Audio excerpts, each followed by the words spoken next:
maybe I really have some talent. You may say I'm a dreamer, but I'm not the only one. I hope someday you'll join us, and the world will live as one.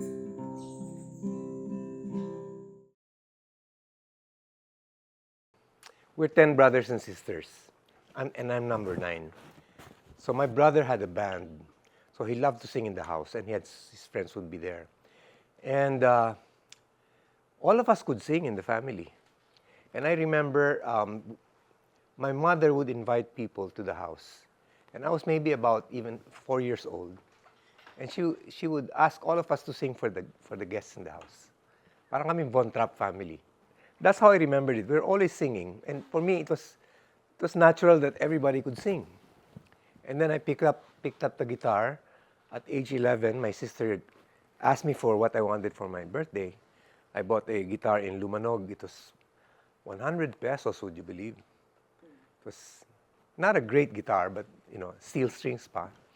And my brother knew some chords, and he taught me a few chords. We met Danny in college, and, Apo had so many members there. So we would sing in the counselor's office. Basil was there. And Danny was there. He wasn't even from high school. He came from another school. And all of a sudden, he was like hanging around with us. Nung una parang, sino ba to? Parang, parang he insinuated himself. That's how And then, he had a good voice and he said, hey, we're getting along very well. So that's how we met him. Buboy, I had known him since grade 1. I would see him, but I never talked to him until high school. He had his own band in Ateneo. He was a drummer, And then when we would be in the same high school, yung gitara, si Lito De Hoya, Boboy and I were like the 3 guitarists. Every lunch would be playing there. I was into school, philosophy, history, even literature, English lit. But we were so politicized during that time because 1972 was martial law, declared martial law. 1973 we graduated, but prior to that it was really building up to it. When we would have a class, for example, and the teacher would say, please give me the summary of, let's say, Midsummer Night's Dream. Tapos may tatayong aktivista na, what is the relevance of that when the sakadas are starving in Bacolod, di ba? Yeah, that's right, ganun. The teacher was lost, didn't know what to answer. So, end early, ganun. Tapos noon may rally na bigla sa parang ganun ang buhay noon. It took me a long while to be able to take a compliment. Because I always thought that, let's say you come up to me, diba?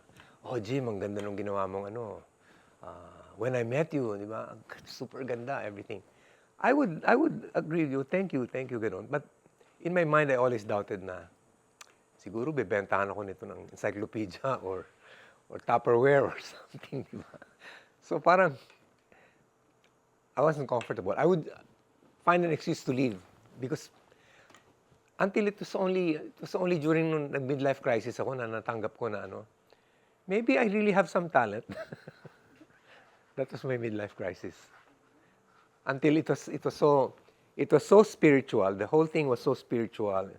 I wrote 4 books during the midlife crisis. I took up Zen also during that time. So, parang, the here and now, and what do you call this? Tapos nagmi-midlife ka, you feel that the software that you've been running your life with, is not up to date. It needs an upgrade, no? I discovered depth. No, I think malalim na ako dati, pero at that time parang, lalo na I went scuba diving because I think I needed to physicalize what I was going through internally, that you go into yourself. Basta ang philosophy ko sa music noon, at hanggang ngayon, when everybody likes something, don't go there. Because you'll sound like everybody else.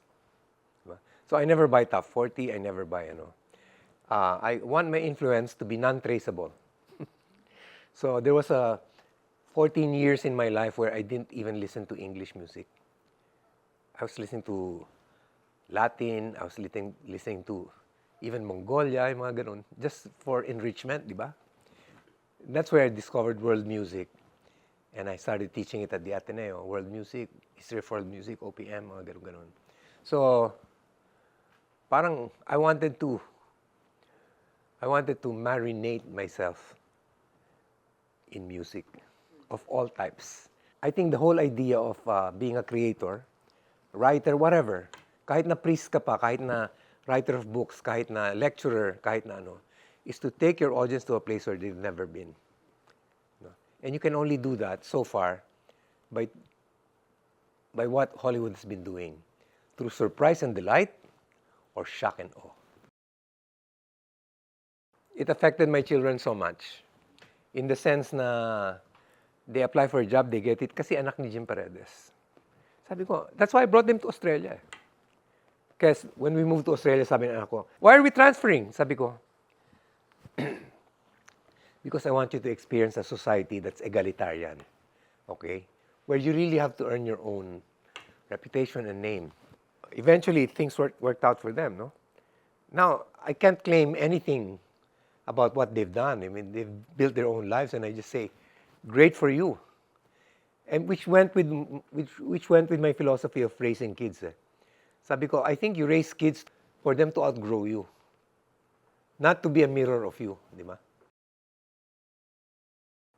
As a parent, as a person, I always say, I went through all my schooling 4 times. 1, my own experience. Tapos ako nagturo sa kanila ng ABC at saka 1, 2, 3. Throughout high school, I was helping them do their homework.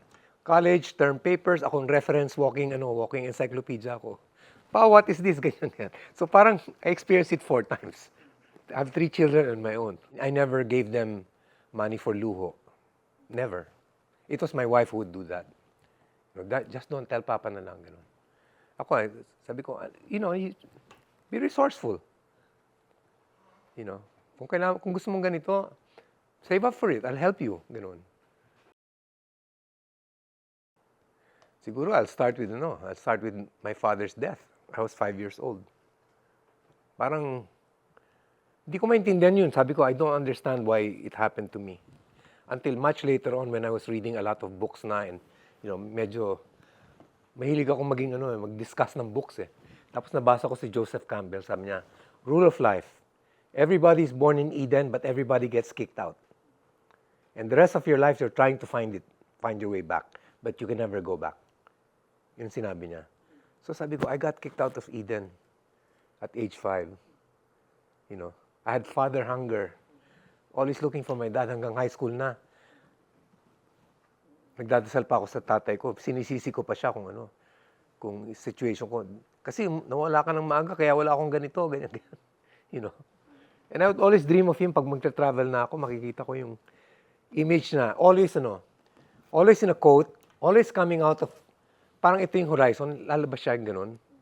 Kung minsan, lalabas siya from a plane that crashed and just dusting his suit. Oh, anak, kamusta ka? Ganun. I had those, And growing up with that, grade 3, maalala ko, parent-teachers, meeting. Everybody had a dad there. I didn't have a dad.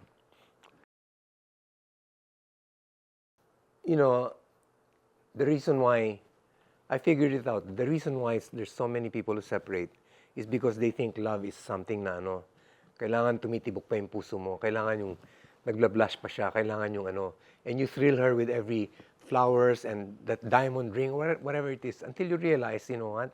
The death of romantic love allows true love to enter. Wala na yung physical, wala na yung thrills, wala na yung hindi mo na kailangan yun, di ba? Kailangan mo lang yung kung minsan Yung ano lang, presence niya lang, di ba? Tapos yung hindi mo na kailangan sabihin, I need you, pero alam niya, kailangan siya, di ba?